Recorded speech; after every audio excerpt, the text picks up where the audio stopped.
The gunshot echoed across the valley as Abigail Calloway watched her last hope die with the stagecoach driver. Blood stained the dusty road, and the April sun beat down mercilessly on her pale face as she stood frozen among the scattered luggage and broken dreams. It was 1875 in the unforgiving Arizona Territory, and she was alone, truly alone, for the first time in her 22 years of life. "Get movin'," the outlaw snarled, his pistol still smoking. "Your valuables, lady, all of 'em." Abigail's hands trembled as she removed her mother's gold locket from her neck. 3 days of travel from Boston, and this was how her new beginning would end, robbed and abandoned in the middle of nowhere, 10 miles from Copper Creek. The thunder of approaching hooves sent the outlaws scrambling. "Riders coming, let's go." The man snatched the locket from Abigail's hand and mounted his horse, disappearing into the scrubland with his companions. As dust clouds rose on the horizon, Abigail gathered her skirts and scrambled behind the overturned stagecoach, heart racing. She'd heard stories about these territories, about worse fates than robbery. The approaching riders slowed as they neared the wreckage. Abigail peered cautiously around the stagecoach. "Looks like Barton's work," a deep voice announced. "Third stagecoach this month."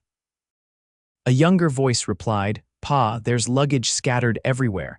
Check for survivors, Grant. I'll secure the area."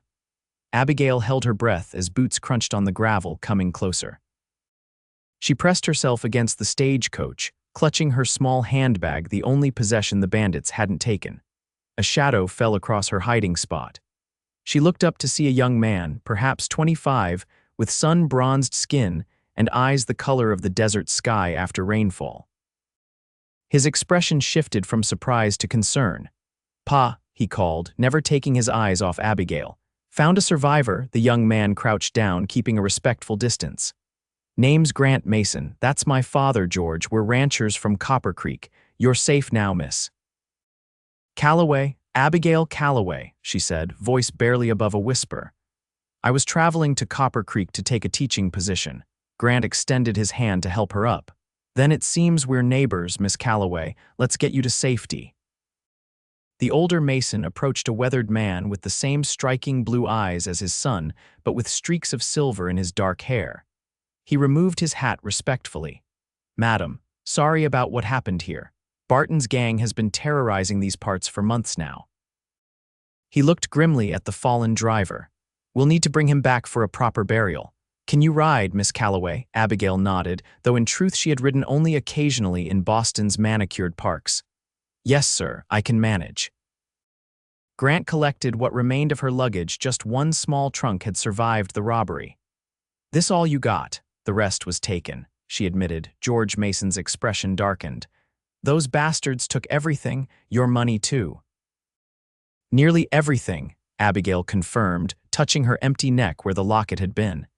"Including my mother's locket. It was all I had left of her." Grant's jaw tightened. "We'll report this to Sheriff Wilson when we get to town. For now, you can ride with me, Miss Calloway."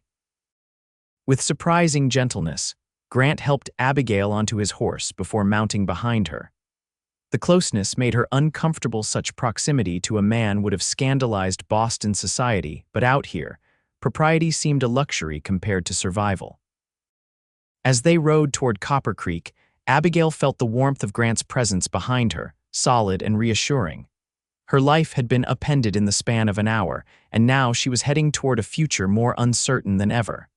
"The schoolhouse is ready for you," Grant said as they rode. "Town's been without a teacher for near 6 months now." "I hope I can meet their expectations," Abigail replied, the reality of her situation setting in. She had nothing but the clothes on her back, a handbag with a few personal items, and whatever remained in her trunk. "Folks are just happy to have someone educated coming to teach the children," George called from his horse. "Too many can barely sign their names." As they crested a hill, Copper Creek came into view, a scatter of buildings nestled in a valley, with mountains rising behind it. It was nothing like the grand cities of the East, but in that moment it represented sanctuary. "Home," Grant said, and Abigail could hear the pride in his voice. "Not much compared to Boston, I reckon, but it's a good place with good people." "It looks lovely," she said, meaning it despite her circumstances. They rode down Main Street, attracting curious glances from townsfolk. Abigail felt exposed and vulnerable, aware of her disheveled appearance and the intimacy of sharing Grant's horse. "Sheriff's office is there," Grant pointed out. "General store, saloon, church on Sundays, and the schoolhouse is at the end of town with living quarters attached." George led them toward a modest building at the edge of town. "Mrs. Turner at the boarding house was expecting you tomorrow, but given the circumstances, we can see if she has a room ready now." Abigail shook her head. "I'd prefer to see the schoolhouse if possible. The sooner I can settle in and prepare for classes, the better." Grant exchanged a look with his father. "Schoolhouse hasn't been lived in for months, Miss Calloway. Might need some attention before it's comfortable." "I'm not afraid of hard work, Mr. Mason," Abigail replied with more confidence than she felt. Grant smiled for the first time, a warm, genuine smile that transformed his serious face. "Never suggested you were. And please call me Grant. Mr. Mason is my father." They stopped at the schoolhouse, a simple wooden structure with large windows and a small bell tower. Beside it stood a modest cabin, the teacher's quarters. George dismounted and helped Abigail down while Grant retrieved her trunk. The interior of the cabin was dusty but found a single room with a small stove, a bed, a table with 2 chairs, and a bookshelf. It was smaller than Abigail's dressing room in Boston, but it was hers. "I'll fetch Mrs. Turner," George said. "She's on the school board and has the keys to the schoolhouse. We should also report the robbery to Sheriff Wilson right away." After George left, Grant set her trunk down and stood awkwardly in the doorway, as if uncertain whether to enter further or leave. "Thank you," Abigail said, breaking the silence. "If you and your father hadn't come along," Grant nodded. "No need to dwell on that. We look after our own in Copper Creek, and that includes you now, Miss Calloway." "Abigail, please," she said, surprising herself. "Abigail," he repeated, and something in the way her name sounded in his voice made her heart flutter strangely. A commotion outside interrupted the moment. Mrs. Turner, a plump, energetic woman with a kind face, bustled in with George, carrying linens and a basket of food. "My dear girl, what an ordeal you've been through," Mrs. Turner exclaimed, setting down her items to embrace Abigail. "George told me everything, you poor thing. But you're safe now, and we'll have you settled in no time." What followed was a whirlwind of activity. Mrs. Turner directed the men to fetch water and firewood while she swept and dusted. More townspeople arrived with offerings: a pot of stew, fresh bread, a jar of preserves, even some clothing that might fit Abigail. By evening, the cabin had been transformed into a cozy haven. Sheriff Wilson had taken her statement about the robbery, promising to keep an eye out for Barton's gang and her mother's locket, though his expression hadn't been hopeful. As night fell, the visitors departed one by one, until only Grant remained, lingering by the door. "Will you be all right here alone tonight?" he asked, concern evident in his voice. "I believe so," Abigail replied, though the thought of solitude after the day's events was daunting. Grant hesitated. "Our ranch is about 2 miles east of town. If you need anything at all, don't hesitate to send word." "Thank you, Grant," she said softly. He placed his hat back on his head, nodded once, and was gone, leaving Abigail alone with her thoughts in a strange new world. Morning came with the crowing of roosters and the distant lowing of cattle. Abigail rose early, determined to familiarize herself with the schoolhouse before meeting her pupils on Monday. She dressed in one of the donated garments, a simple blue cotton dress that was slightly too large but serviceable. The schoolhouse was much like the cabin, dusty from disuse, but fundamentally sound. 20 desks of varying sizes were arranged in neat rows facing a larger desk and blackboard. Bookcases lined the back wall, containing a modest collection of well-worn primers, readers, and arithmetic texts. Abigail ran her fingers along the spines, noting with dismay the limited resources compared to Boston's well-equipped schools. How would she teach history without maps? Science without specimens or illustrations? "Good morning," a voice called from the doorway. Grant stood there, looking freshly shaved and wearing a clean shirt beneath his work vest. "Thought you might need some help getting the place in order." Abigail smiled, surprisingly pleased to see him. That's very kind. There's certainly work to be done before Monday. They spent the morning cleaning together, sweeping floors, washing windows, and organizing books. Grant proved handy with repairs, fixing a wobbly desk and a stuck window. How long have you lived in Copper Creek? Abigail asked as they worked. All my life, Grant replied. My father came west after the war, met my mother here, and built our ranch from nothing. She passed when I was 16. I'm sorry, Abigail said. I lost my mother recently too, Grant nodded, understanding in his eyes. It changes you, doesn't it? Reshapes your world. Yes, she whispered, touched by his perception. That's exactly it. And your father? Grant asked. Abigail tensed. He remarried last year. His new wife has 3 young daughters. There wasn't room for me anymore in their home or their lives. Grant frowned. So he sent you west alone. He arranged the teaching position through a business associate, Abigail explained. It seemed like an opportunity for independence rather than remaining where I wasn't wanted. Brave of you, Grant said, his admiration evident. Most Eastern ladies I've met would faint at the thought of coming to a place like this. Abigail laughed, her first genuine laugh since arriving.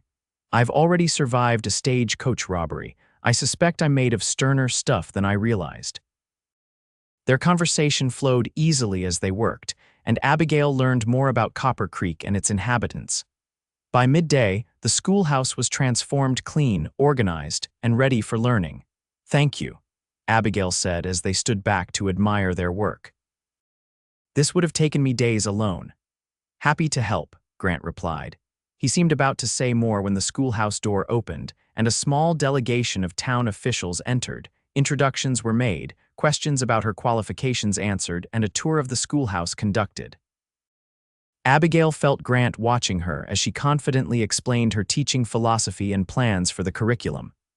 Well, Miss Calloway, we're mighty fortunate to have someone of your caliber teaching our children, Mayor Hollister concluded. School starts Monday, 8 o'clock sharp. Expect about 30 students, ages 5 to 16. After the officials departed, Grant lingered.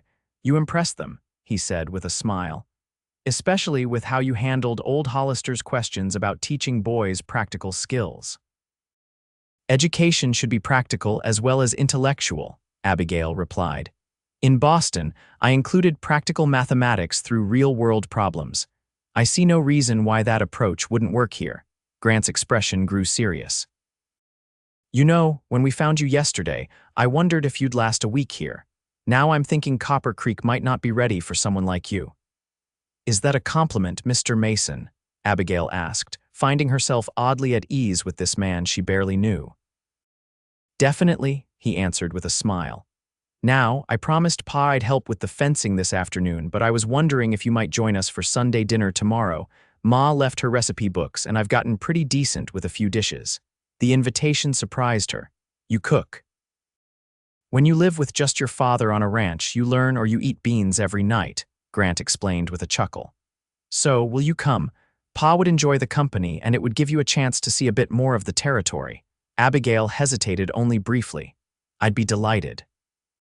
Grant's smile widened. I'll come by around noon with the wagon. The remainder of Saturday passed in a blur of preparation.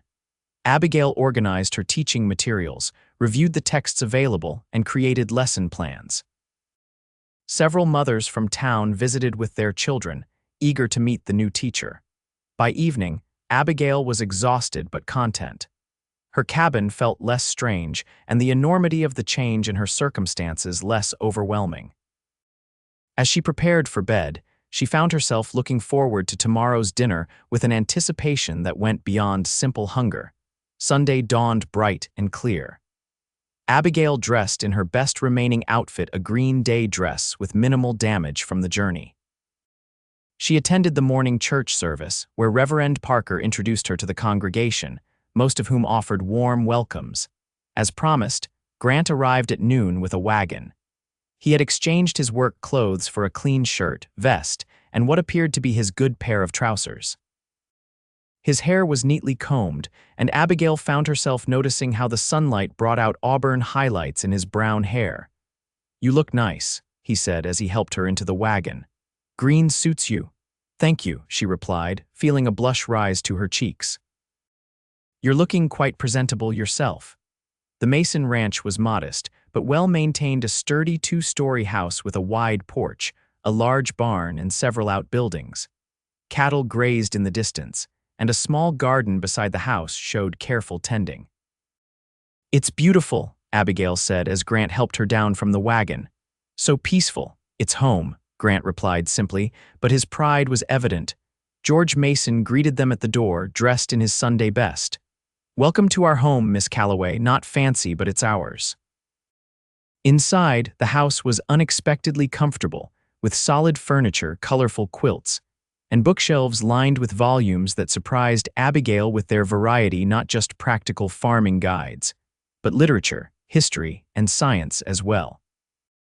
"My mother was a great reader," Grant explained, noticing her interest in the books. "She taught at the school herself before marrying Pa. Sarah was educated back east," George added. Wanted to make sure Grant had the same advantages even out here.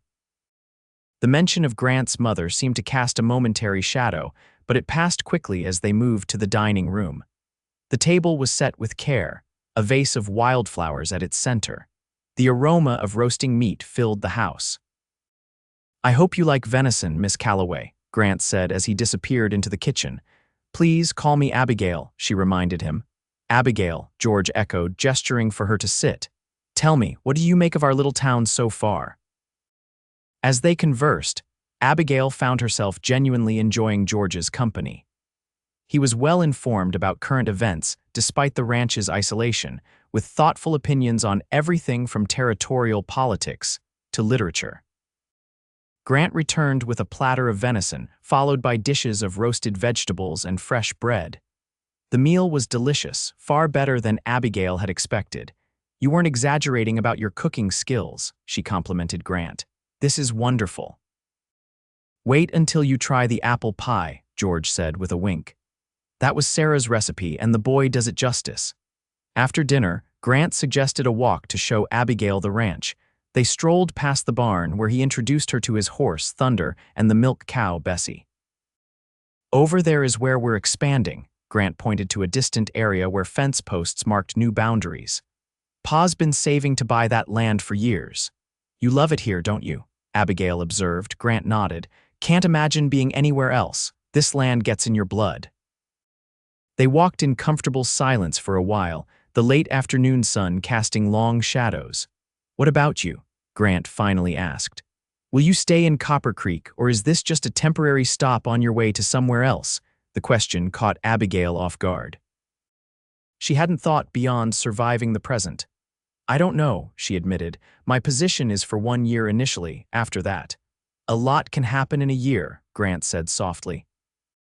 Their eyes met, and something unspoken passed between them, a recognition, perhaps, of possibilities neither had anticipated before this moment. The sound of approaching horses broke the spell. 3 riders appeared, heading toward the main house. "Company?" Abigail asked. Grant frowned. "Not expected." His hand moved instinctively toward his belt, where Abigail noticed for the first time he wore a holstered pistol. "Let's head back." As they neared the house, George stepped onto the porch, shotgun in hand, but pointed downward, a precaution rather than a threat. "Afternoon, Mason," called the lead rider, a tall man with a silver star pinned to his vest. "Sorry to disturb your Sunday." "Sheriff Wilson," Grant acknowledged, relaxing slightly. "What brings you out here?" The sheriff dismounted, nodding to Abigail. "Miss Calloway." "Apologies for the intrusion, but we've got news regarding your robbery." He turned back to the Masons. "We caught one of Barton's men last night, drunk in the saloon at Silver Springs. Had this on him." He extended his hand, and in his palm lay Abigail's mother's locket. "Oh." Abigail gasped, tears springing to her eyes as she took the precious item. "I never thought I'd see this again." "Man claims they split up after the robbery," the sheriff continued. "Said Barton was heading north toward the territorial line, but I've got my doubts."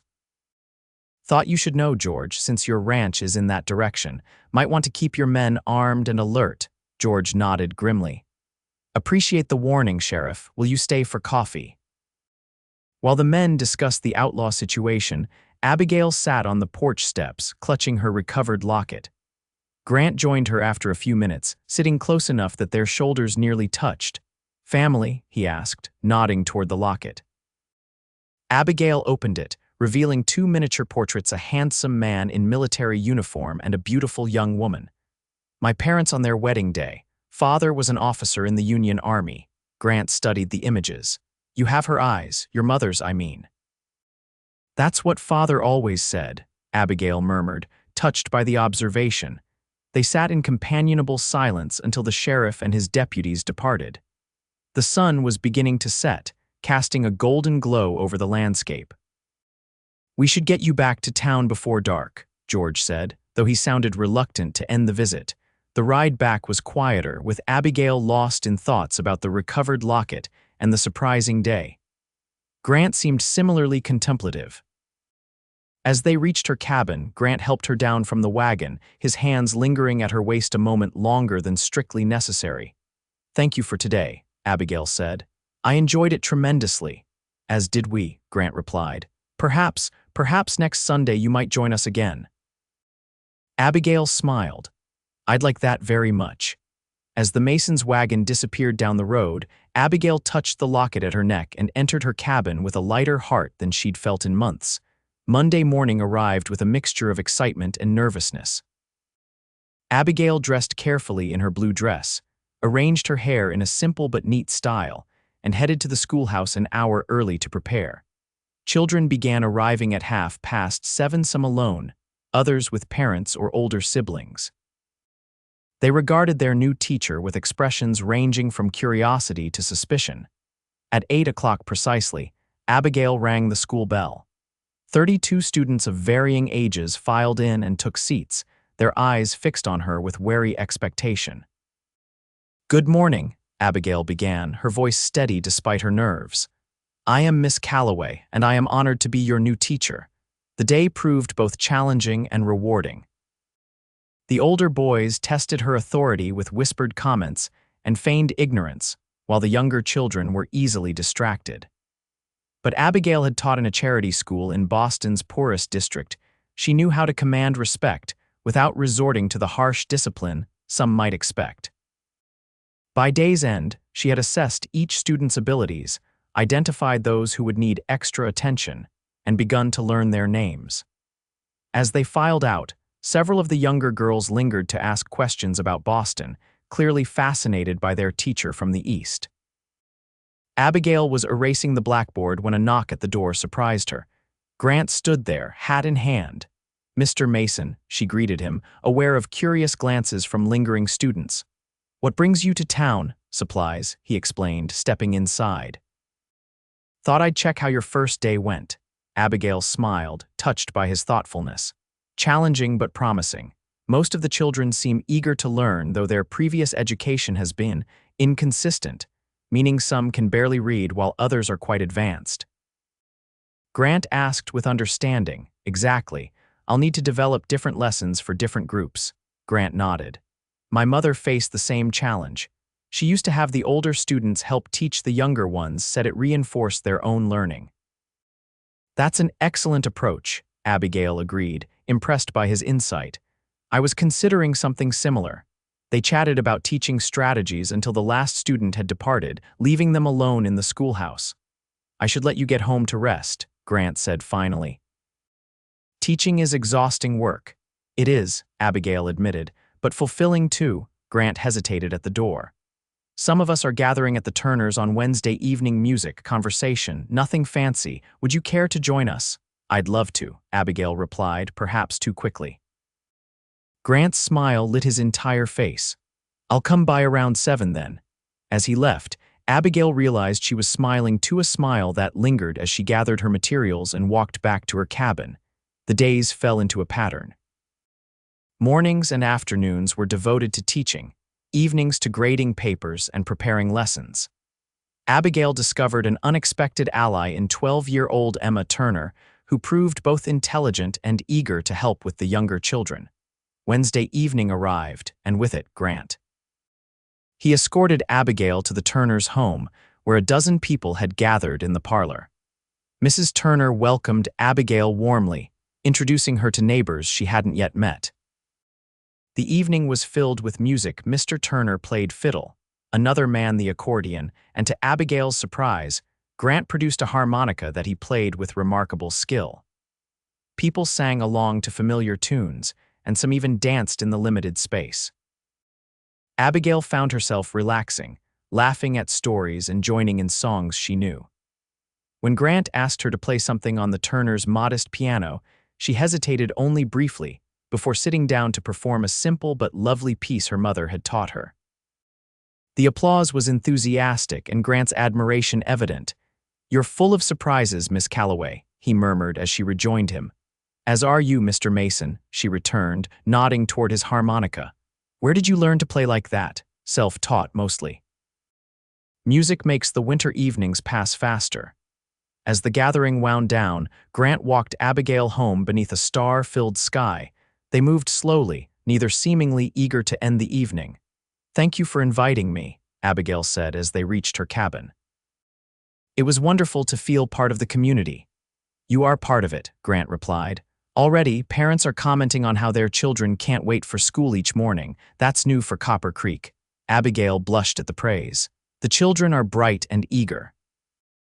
It's a joy to teach them." They stood facing each other in the moonlight, an expectant silence between them. For a moment, Abigail thought Grant might step closer, might even kiss her, and more surprising was the realization that she wanted him to. Instead, he took her hand and pressed it briefly. "Good night, Abigail. Sleep well." "Good night, Grant," she whispered, watching him walk away before entering her cabin, her hand still tingling from his touch.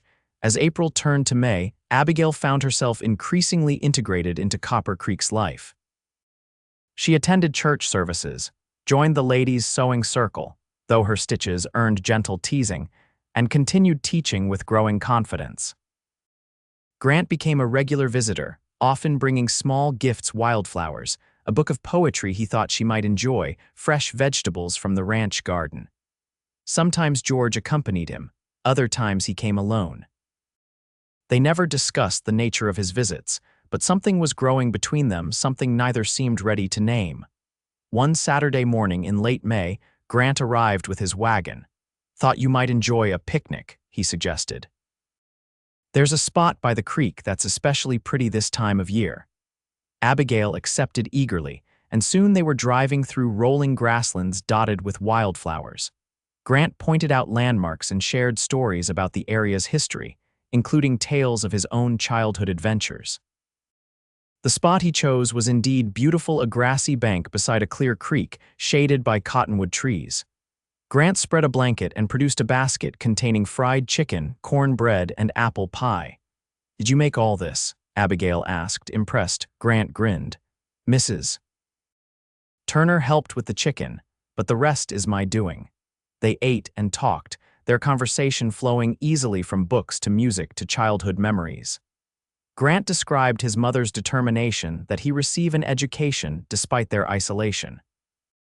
"She would ride 30 miles to get books for me," he recalled fondly. "Pa thought she was crazy, but he never stopped her, said her stubbornness was why he fell in love with her." "She sounds remarkable," Abigail said. "She was." Grant's expression grew serious. "When she died, something in Pa died too. He keeps going for the ranch for me, but there's a light gone out in him." "I understand," Abigail said softly. "My mother was the heart of our home too. After she passed, Father became distant, absorbed in business.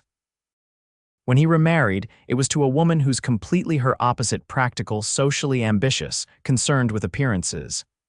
"Is that why you came west?" Grant asked. "To escape," Abigail considered the question. "Partly. But also to find something of my own, a purpose, a place where I might make a difference." "And have you found that purpose?" "I believe I'm beginning to," she admitted. Their eyes met, and this time the connection between them was impossible to ignore. Grant leaned forward slowly, giving her time to pull away if she wished. Abigail stayed perfectly still, her heart racing as his lips met hers in a gentle, questioning kiss. When they separated, Grant searched her face. "I've been wanting to do that since the day we met," he confessed. "Why did you wait so long?" Abigail asked, surprising herself with her boldness. Grant smiled. "Wasn't sure a Boston lady would welcome the attentions of a rough rancher like me. "You're hardly rough," Abigail countered, touching his cheek. "You're kind and thoughtful and far better read than most men I knew in Boston." Grant caught her hand and pressed a kiss to her palm. "I'm glad you think so." The rest of the afternoon passed in a golden haze of conversation, laughter, and cautious touches. As the sun began to lower, Grant reluctantly suggested they head back to town. The ride back was different. Abigail sat closer to Grant, and his arm occasionally wrapped around her when the wagon hit a rough patch. Everything felt new and yet somehow inevitable.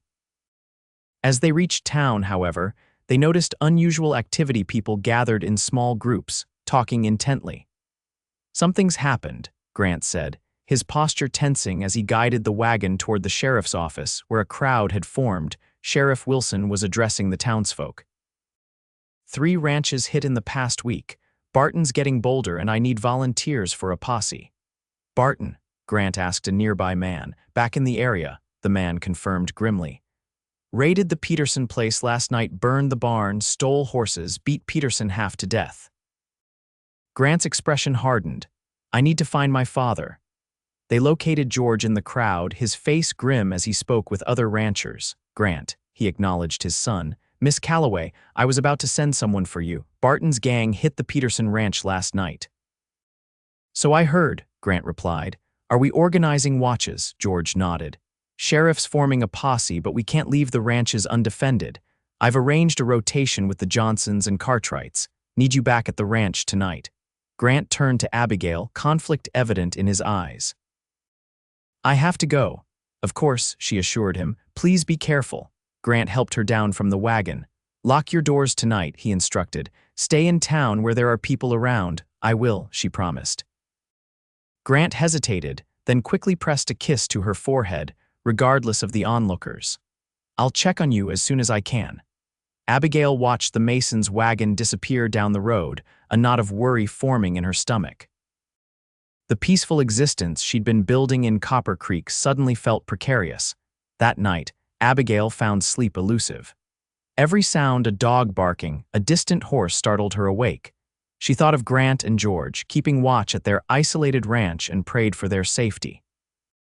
Sunday passed without word from the Masons. Abigail attended church, where Reverend Parker led prayers for protection from the outlaws and for the posse's success in capturing them. Monday brought rain and 30 subdued students. The children had clearly absorbed their parents' anxiety, and Abigail worked hard to maintain a sense of normalcy and security in the classroom.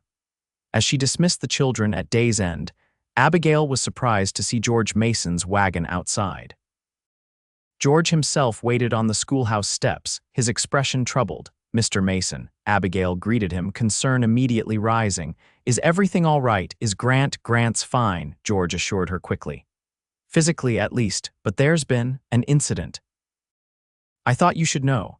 He explained that early that morning, 3 of Barton's men had attempted to steal horses from the Mason ranch. Grant and their ranch hand, Tomas, had confronted them. "There was shooting," George said heavily. "Grant killed one of them, the others fled." Abigail gasped. "Is Grant hurt?" "Not injured, no, but taking a man's life, even in defense of your property, it affects a person." George looked at her directly. "He won't talk to me about it. Thought maybe he might talk to you." "Me?" Abigail asked, surprised by his suggestion. "He cares for you, Miss Calloway, more than he's admitted out loud, I suspect." George's weathered face softened. "And if I'm not mistaken, you care for him too." Abigail blushed but didn't deny it. "I do." "Then will you come? He's at the ranch.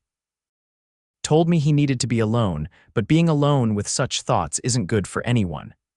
Without hesitation, Abigail gathered her shawl. "Of course I'll come."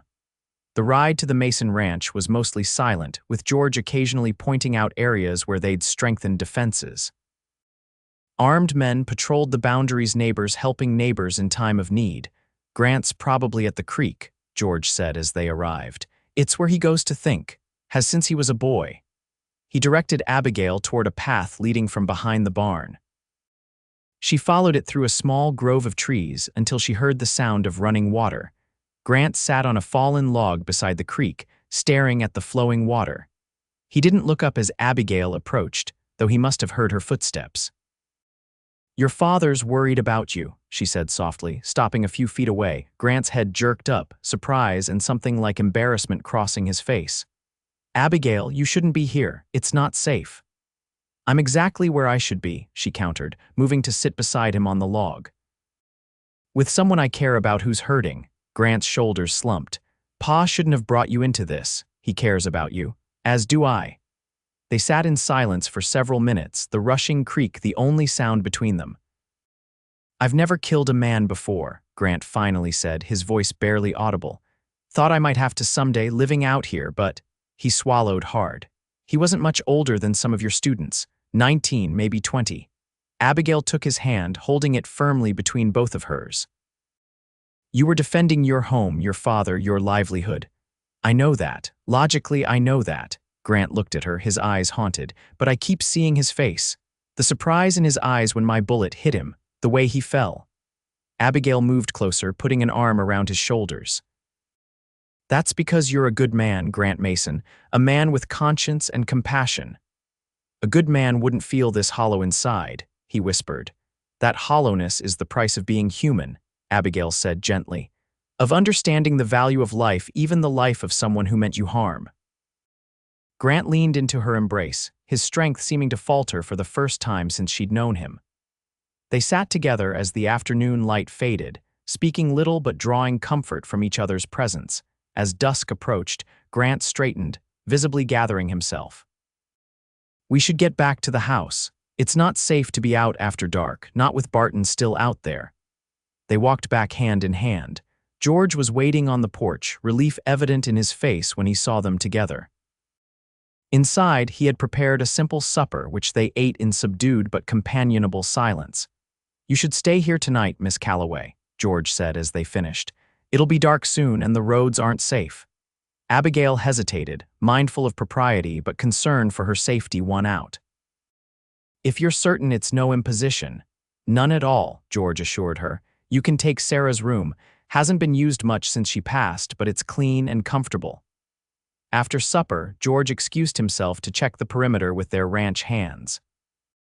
Left alone, Grant and Abigail moved to the parlor where a small fire chased away the evening chill. Thank you, Grant said simply, taking Abigail's hand. For coming, for listening, for not judging. I would never judge you, Abigail replied, especially not for protecting what you love. Grant's eyes met hers, intense and questioning. And what about you, Abigail Calloway? Are you something I should protect as well? Something I have the right to protect? The question hung between them, laden with meaning. I believe I am, Abigail answered softly. If you want me to be. Grant reached out, gently tracing the curve of her cheek. I've never wanted anything more, but your life here would be hard, dangerous at times, nothing like what you knew in Boston. Boston was safe, comfortable, and utterly lonely, Abigail said. Here I've found purpose, community, and… She took a breath. And love. I'd choose that over safety any day. Grant drew her closer. Are you saying what I think you're saying? I'm saying that I love you, Grant Mason, Abigail declared, her heart racing but her voice steady. I didn't come west looking for love, but I found it anyway. Grant's smile was like sunrise breaking through clouds.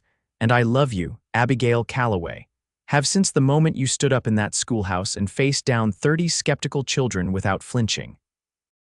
His kiss was different this time, still gentle but more assured, a promise rather than a question. When they separated, both were smiling. Pa will be pleased, Grant said. He's been hinting for weeks that I should speak up before some other man in town caught your attention. Abigail laughed. Was I so obvious in my affections? No more than I was, I expect, Grant replied, stroking her hair. But we should talk about what this means, what we want. Their conversation was interrupted by the sound of horses approaching, multiple horses, moving fast. Grant was immediately alert, reaching for his pistol. Stay here, he ordered, moving to the window. His posture relaxed slightly as he recognized the riders. It's the sheriff and some of the posse. George came in from outside as Sheriff Wilson and 4 other men dismounted. George Grant, the sheriff greeted them grimly. Miss Calloway, sorry to disturb you, but we've got news and needed to warn the outlying ranches. The news was grim indeed. Barton and his remaining men had attacked a homestead 10 miles north, killing the husband and kidnapping the wife when she tried to defend her two young children. We tracked them to the old mining camp in Rattlesnake Canyon, the sheriff explained. Too many of them for us to rush, especially with the woman as hostage. We're gathering more men before going back at dawn. I'll join you, Grant said immediately. George nodded. Both of us will. Abigail listened, her heart constricting with fear for the kidnapped woman and for Grant and George, who would be riding into danger. Miss Calloway, you should return to town with us, Sheriff Wilson suggested. It's safer there. Grant looked at Abigail, and she could see the conflict in his eyes, wanting her safe, but having just declared his love. I'll stay here tonight as planned, Abigail decided, and return to town in the morning to look after the children while their fathers are away. She directed this last statement to the sheriff. The mother of those poor children, what arrangements have been made for them? Mrs. Turner took them in, the sheriff replied, appearing relieved at Abigail's practical approach. Good of you to think of continuing school. Give the youngsters some normality. After the sheriff and his men departed to warn other ranches, the Masons and Abigail prepared for an uneasy night. 2 ranch hands were posted as guards, while George, Grant, and Abigail tried to rest before what promised to be a difficult day ahead. Sleep eluded Abigail as she lay in Sarah Mason's bed, surrounded by the faint scent of lavender and the lingering essence of a woman she would never know, but whose legacy lived on in the man Abigail loved. She thought of the kidnapped woman, somewhere in the darkness, terrified and separated from her children. Dawn came too quickly. The house was already active when Abigail descended, finding Grant and George checking weapons and provisions. Grant looked up as she entered, his expression softening momentarily before returning to its focused determination. Did you sleep at all? Not much, Abigail admitted. But enough, you. Same, he crossed to her, taking her hands. I need to know you'll be safe while I'm gone. I'll be in town, surrounded by people, Abigail assured him. Focus on bringing that woman home to her children. George approached with a cup of coffee for Abigail. The ranch hand Miguel will drive you to town after we leave. Stay with the Turners if you can. The goodbye was brief but intense. Grant held Abigail tightly, whispering, I love you, before mounting his horse. George's farewell was a respectful nod and a promise to bring his son home safely. Abigail watched them ride away with the other men, her heart both full and anxious. She had found love in this wild place, and now she might lose it before it had truly begun. Miguel drove her to town as promised. The streets were unusually empty, with most able-bodied men having joined the posse. Women gathered in small groups, sharing news and anxiety. Abigail went directly to the schoolhouse, where she found several children already waiting despite her not having announced that school would be in session. Word had spread, it seemed, and parents were grateful for the structure and distraction education would provide. The day passed in a haze of lessons and reassurances. Abigail maintained a calm exterior for the children's sake, though her thoughts constantly strayed to Grant and the dangers he faced. Afternoon brought no news. Evening arrived with still no word from the posse. Abigail accepted Mrs. Turner's invitation to stay with her family, helping care for the kidnapped woman's children, 5-year-old James and 7-year-old Lucy, who alternated between bewildered silence and heartbreaking questions about their parents. Night fell, and still no riders returned. The town waited, women gathering in homes to pray or simply be together in their worry. It was past midnight when the sound of approaching horses roused the town. Abigail and Mrs. Turner stepped onto the porch, straining to see in the darkness. Lanterns were lit as riders entered town. Abigail searched frantically for Grant among them, her heart stuttering when she couldn't immediately spot him. Then she saw him riding slowly, a woman cradled before him on his horse. His shirt was blood-stained, but he was upright, alive. Elizabeth, Mrs. Turner gasped, recognizing the rescued woman. She rushed forward as Grant carefully dismounted with his charge. Abigail approached more slowly, relief at seeing Grant alive warring with concern over his obvious injury. Their eyes met over the heads of the crowd, and the intensity of his gaze nearly stopped her breath. The town doctor took charge of Elizabeth, who was injured but alive. Mrs. Turner hurried to wake her children to tell them their mother was safe. Sheriff Wilson was giving a brief account of events, how they had surrounded the mining camp, how negotiations had failed, how the ensuing gunfight had resulted in Barton's death and the capture of his remaining men. Grant made his way to Abigail, moving stiffly. "Just a graze," he said before she could ask about his wound. "Doctor already looked at it, nothing serious." "Where's your father?" Abigail asked, noticing George's absence. "Helping bring in the prisoners," Grant explained. "He's fine. Not even a scratch, the lucky old bear." Relief flooded through Abigail, and she fought the urge to throw her arms around Grant, mindful of both his wound and the public setting. "You should rest," she said instead. "You look exhausted." "I need to talk to you first," Grant replied, his tone serious. "Somewhere private." They moved away from the crowd to the shadows beside the general store. "When I was in that canyon, bullets flying, all I could think about was you," Grant said without preamble. "About getting back to you. About all the things I haven't had a chance to say or do yet." "Grant, let me finish," he interrupted gently. "I realized something today. Life out here is unpredictable, dangerous at times. None of us knows how many tomorrows we have, and I don't want to waste another day without making my intentions clear." To Abigail's shock, Grant dropped to one knee before her, taking her hand. "Abigail Calloway, I know we haven't known each other long, but I love you with everything I am. Will you marry me?" Abigail's free hand flew to her mouth, tears welling in her eyes. "Grant, you're injured, exhausted, and completely certain," he finished. "I understand if you need time to consider. I know it's sudden, but I wanted you to know exactly how I feel and what I want." Abigail looked down at this man, bloodstained, dusty, and utterly earnest, and knew with sudden clarity that her answer required no thought at all. "Yes," she whispered, then more strongly. "Yes, I will marry you, Grant Mason." Grant's face transformed with joy as he rose, pulling her into his arms despite his injury. Their kiss was a promise, a celebration, a beginning.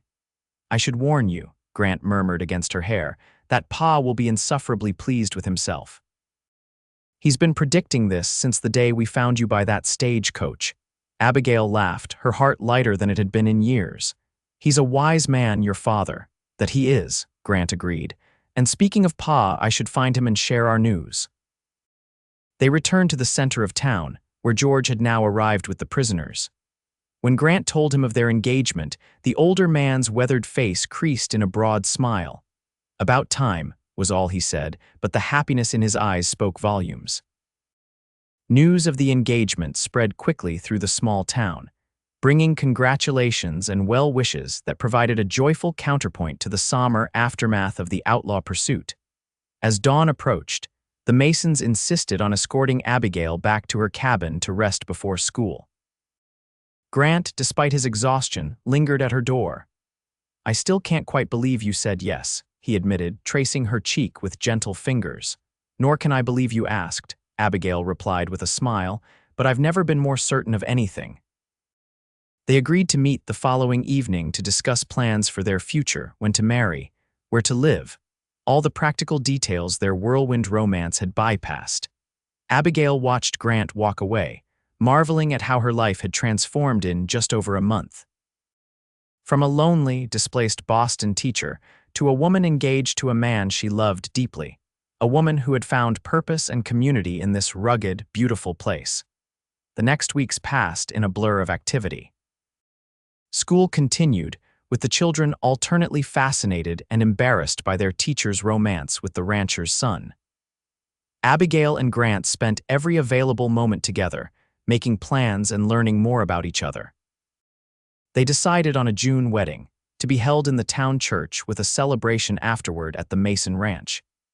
Abigail wrote to her father with the news, not expecting him to attend but feeling obligated to inform him of her marriage.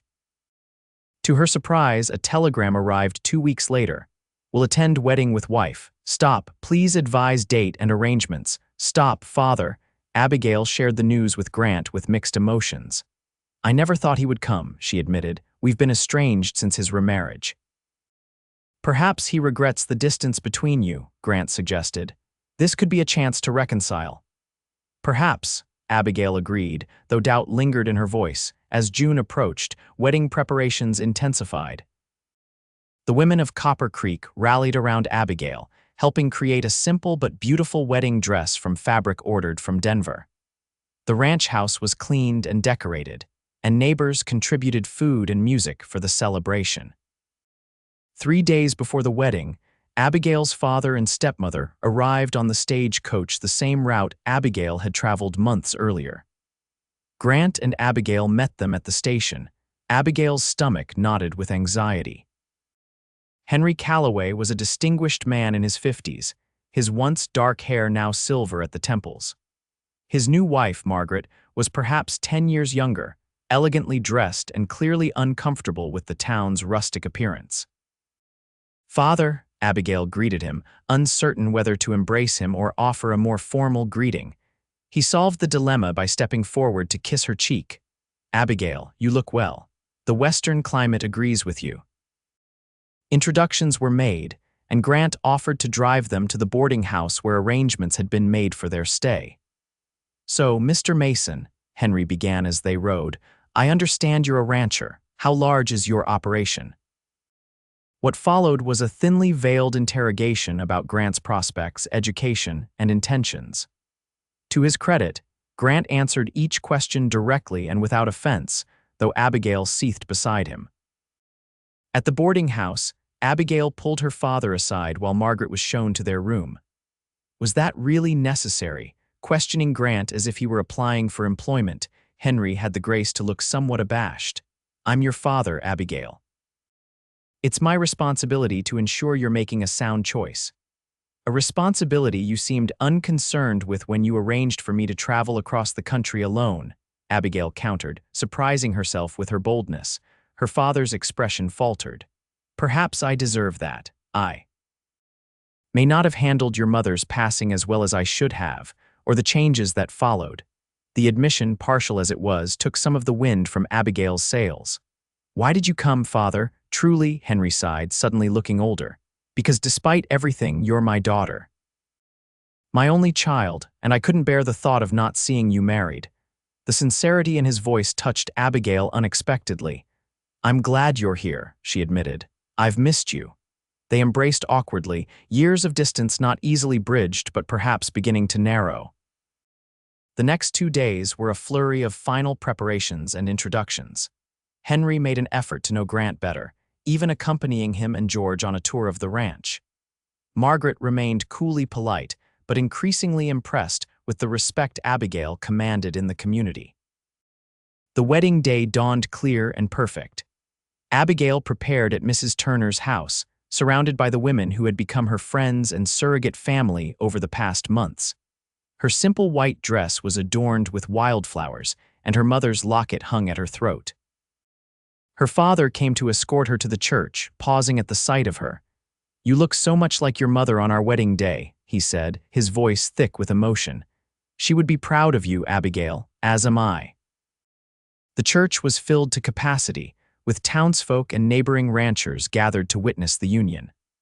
But when Abigail walked down the aisle on her father's arm, she saw only Grant waiting for her at the altar, his face alight with love and wonder. Reverend Parker conducted a simple, heartfelt service. When Grant and Abigail exchanged vows, their voices were clear and certain, carrying to the back of the small church. The kiss they shared as husband and wife was met with cheers and a few good-natured whistles. The celebration at the Mason Ranch lasted well into the night. There was dancing in the yard, abundant food, and so much goodwill that even Margaret Calloway was seen smiling and tapping her foot to the music. As twilight deepened, Henry sought out his daughter and new son-in-law. "I have a wedding gift for you both," he announced, handing Grant an envelope. Inside was a deed to the land adjoining the Mason Ranch, the very land George had been saving to purchase. "Father," Abigail gasped. "How did you—" "I made some inquiries after receiving your letter," Henry explained. "When I learned the adjoining property was available, it seemed an appropriate gift, a stake in your future." Grant was stunned. "Mr. Calloway, this is incredibly generous. I don't know what to say." "Say you'll take good care of my daughter," Henry replied. "That's all I ask." "You have my word, sir." Grant promised, extending his hand, which Henry shook firmly. As the celebration continued, Grant led Abigail away from the crowd toward a small cottage at the edge of the property. "Where are we going?" Abigail asked, though she had a suspicion. "To our home," Grant replied. "For tonight, at least. Pa and I have been working on it as a surprise. It's not finished, but it's a start." The cottage was simple but charming: a bedroom, a small parlor, and a kitchen, furnished with a mixture of new items and family pieces Sarah Mason had stored away. "It's perfect," Abigail breathed, taking in the fresh paint and curtains that matched the color of her eyes. "It's just temporary," Grant explained. "We'll build a proper house on the new land, our land, but I wanted us to have our own place from the beginning." Abigail wrapped her arms around his neck. "Have I told you today how much I love you, Mr. Mason?" Grant smiled, drawing her closer. "Not in the last hour, Mrs. Mason." "Well then, allow me to remedy that," Abigail murmured, standing on tiptoe to kiss her husband. Later that night, as they lay together in their new home, Grant traced lazy patterns on Abigail's bare shoulder. "Happy." "Completely," she assured him, nestling closer. "And you, more than I ever thought possible." Grant pressed a kiss to her forehead. "I keep thinking about how differently things might have turned out if Pa and I hadn't ridden past that stagecoach that day, if you hadn't been so brave. If you hadn't been so persistent," Abigail added with a smile. Grant chuckled. "I prefer to think of it as dedicated." "Either way, I'm grateful," Abigail said softly, "for all of it, even the robbery that brought me to you." They fell silent, listening to the sounds of the celebration still continuing in the distance, and the night creatures singing their own songs beyond their windows. "I need to tell you something," Abigail said suddenly, raising herself on one elbow to look at Grant. "Something I've suspected for a few weeks but wasn't certain of until yesterday." Grant's expression grew concerned. "What is it? Are you all right?" Abigail smiled, taking his hand and placing it gently on her still flat stomach. "More than all right. We're going to have a baby, Grant." "Probably around January." Grant's eyes widened, a mixture of shock and joy crossing his face. "A baby, are you sure?" Abigail nodded. "Mrs. Turner confirmed it. I wanted to tell you tonight when we were finally alone." Grant let out a whoop of joy, gathering Abigail into his arms and spinning her around the small room. "A baby, our baby." His enthusiasm was contagious, and Abigail laughed as he set her down gently, then dropped to his knees to press a reverent kiss to her stomach. "Hello there, little one," he whispered. "Your ma and pa are very happy you're coming." Tears of joy pricked Abigail's eyes as Grant stood and kissed her tenderly. "I love you, Abigail Mason," he murmured against her lips. "You've given me more happiness than I ever dreamed possible." "And you've given me a home," Abigail replied, "in every sense of the word." 5 years later, Abigail Mason stood on the porch of their house, a proper house now, with 4 bedrooms, a study lined with books, and a sprawling porch that caught the afternoon breeze. The land that had been her father's wedding gift now supported a thriving, expanded ranch operation, managed jointly by Grant and George. Their 4-year-old son, Henry, named for Abigail's father, played in the yard with his 2-year-old sister, Sarah, while Abigail cradled their newest addition, 1-month-old Thomas, in her arms. The ranch was prospering. Copper Creek had grown, with a proper doctor now and plans for a railroad spur. Abigail still taught at the school 3 days a week, with a full-time assistant handling the other days. Her father visited yearly, his relationship with his daughter and grandchildren now warm and affectionate. As the sun began to set, Abigail spotted Grant riding toward home, George beside him. They had been checking the northern pastures all day. "Look, children," she called. "Papa and Grandpa are home." Henry and Sarah raced toward the riders, squealing with excitement. Grant dismounted quickly, scooping both children into his arms and covering their faces with kisses as they giggled.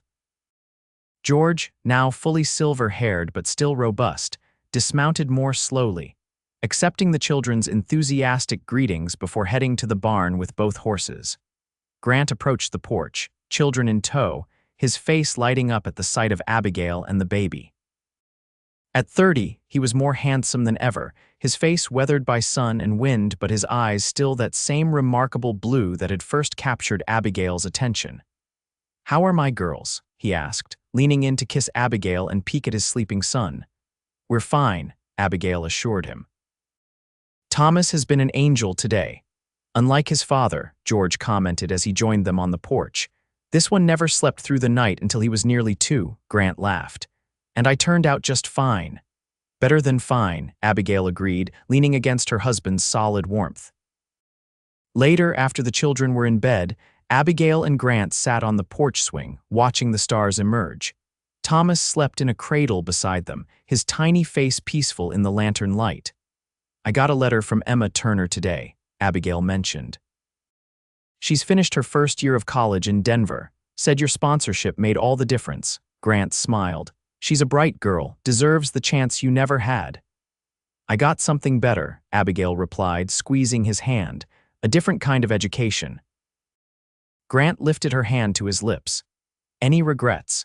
About the path not taken, Abigail shook her head, looking out at the ranch they had built together, thinking of the children sleeping inside, of the community they had helped nurture, of the love that had grown between them over the years. "Not a single one," she said with absolute certainty. "This is exactly where I'm meant to be." Grant's arm tightened around her shoulders. "Remember what you said that first night when I found you after the stagecoach robbery?